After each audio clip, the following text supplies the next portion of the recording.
నమస్తే welcome to Andhraprabha నేను విద్య.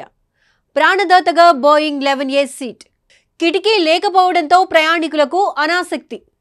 అహ్మదాబాద్ ప్రమాదంలో అదే వరమైందా? ఇక నుంచి 11A సీట్కు భారీ డిమాండ్.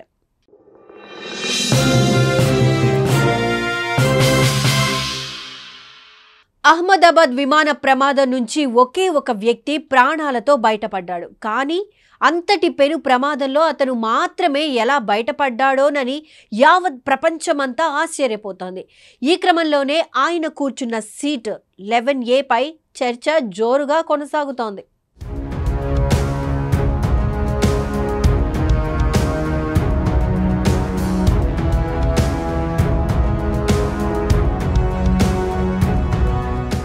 విశ్వాస్ కుమార్ రమేష్ అనే బ్రిటిష్ పౌరుడికి 11A సీటు ప్రాణదాతగా మారిందా అంటే అవుననే చెప్పొచ్చు.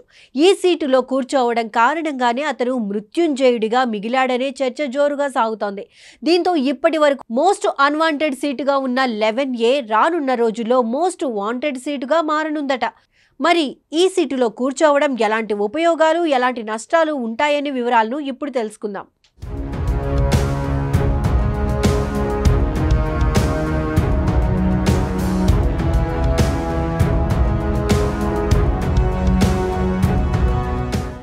కార్, బస్, రైల్ అనే తేడా లేకుండా ఏ వెహికల్ అయినా సరే ఎక్కువ మంది ప్రయాణికులు విండో సీట్నే కోరుకుంటారు.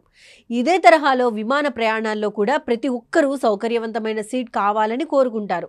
అవసరమైతే దానికోసం అదనంగా డబ్బు చెల్లించడానికి కూడా రెడీ అయిపోతారు. అయితే బోయింగ్ విమానాల్లో ప్రయాణించే చాలా మంది 11A సీటును అంతగా ఇష్టపడరు. దీనికి పెద్ద పెద్ద రీజన్స్ ఏం లేవు, కానీ నార్మల్ రీజన్సే ఉన్నాయి.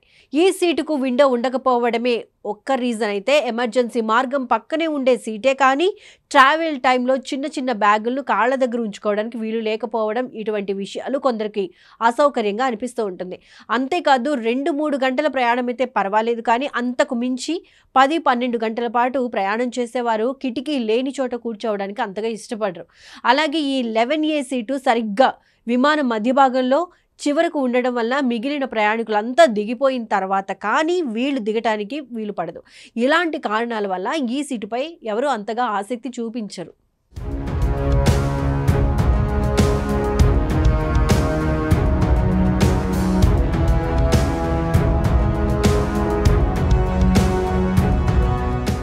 అహ్మదాబాద్లో ప్రమాదానికి గురైన విమానం Boeing 7878 dream liner flight configuration ప్రకారం 11A సీటు ఎకానమీ క్లాస్లోని ఫస్ట్ లైన్లో, బిజినెస్ క్లాస్ వెనుక స్ట్రైట్గా ఉంటుంది.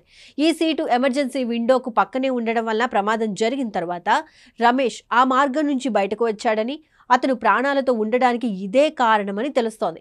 ప్రమాద సమయంలో 11A సీటు విమానం నుంచి బయటకు పడిపోయి ఉండవచ్చునని, అందుకే రమేష్ తీవ్ర గాయాలు కాలేదని ఓ విమానయాన విశ్లేషకుడు అభిప్రాయపడ్డారు.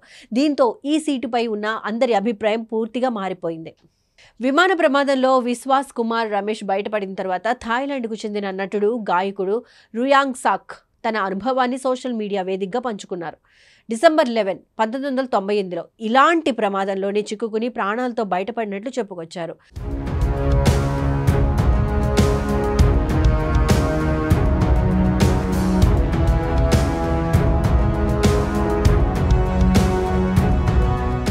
రుయాంగ్ సక్ 20 ఏళ్ల వయసులో ఉన్నప్పుడు Thai airways flight number TG261 ఎక్కారట. అయితే ఆ ఫ్లైట్ ల్యాండింగ్ సమయంలో రుయాంగ్ సక్ ఎక్కిన విమానం చిత్తడినేల్లో కూరుకుపోయి కుప్పకూలిపోయింది. 146 మందితో బయలుదేరిన ఈ విమానం ప్రమాదానికి గురి కావడంతో 101 మంది ప్రాణాలు కోల్పోయారు. 45 మంది మాత్రమే ప్రాణాలతో బయటపడ్డారు. అలా బయటపడిన వాళ్లలో రుయాంగ్సన్ కూడా ఒకరు. ఈ రుయాంగ్సన్ సీట్ నెంబర్ కూడా 11A కావడం కొసమెరుపు. సో మొత్తంగా చూస్తే కొద్ది గంటల పాటు కిటికీ లేదని బాధపడటం కన్నా ప్రమాదం జరిగినప్పుడు దాని నుండి బయటపడటం ముఖ్యం కదా. ఈ నేపథ్యంలో రాబోయే రోజుల్లో ఈ సీట్లకు సంబంధించి డిమాండ్ పెరిగే ఛాన్స్ ఎక్కువగా ఉందంటూ కొందరు అభిప్రాయాన్ని కూడా వ్యక్తం చేస్తున్నారు. అటు సోషల్ మీడియా వేదికగా కూడా ఇదే తరహా అభిప్రాయం వ్యక్తమవుతున్నాయని కూడా తెలుస్తోంది. మొత్తానికి చూస్తే రమేష్ విశ్వకుమార్ ఈ ఎమర్జెన్సీ డోర్ నుంచి ప్రాణాలతో బయటపడటంతో ఈ సీటు గురించి విస్తృతంగా చర్చ జరుగుతోంది.